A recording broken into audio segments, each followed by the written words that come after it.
Venezuela দক্ষিণ আমেরিকার উত্তর উপকূলে ক্যারিবীয় সাগরের তীরে অবস্থিত। রাজধানী কারাকাস।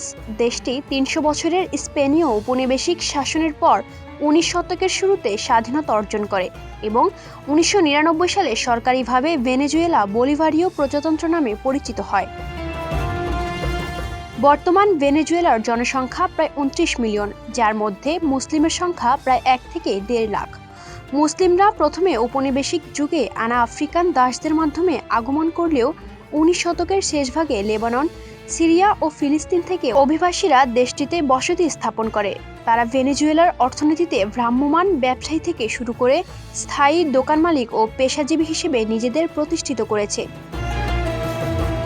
কারাকাসে অবস্থিত শেখ ইব্রাহিম বিন আব্দুল আজিজ আল ইব্রাহিম মসজিদ লাতিন আমেরিকার সর্বোচ্চ মিনারসহ ধর্ম, শিক্ষা ও সামাজিক কর্মকাণ্ডের কেন্দ্র হিসেবে মুসলিম সম্প্রদায়ের দৃশ্যমানতা বাড়িয়েছে।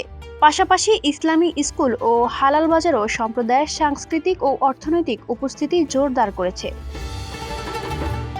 সম্প্রতি ইরান, তুরস্ক সহ মুসলিম সংখ্যাগরিষ্ঠ দেশগুলোর সঙ্গে কূটনৈতিক সম্পর্ক বৃদ্ধির ফলে রমজান সহ ইসলামী অনুষ্ঠানগুলো সরকারিভাবে স্বীকৃতি পেয়েছে এবং ইসলাম ভেনেজুয়েলার জাতীয় জীবনের একটি গুরুত্বপূর্ণ অংশ হিসেবে প্রতিষ্ঠিত হয়েছে।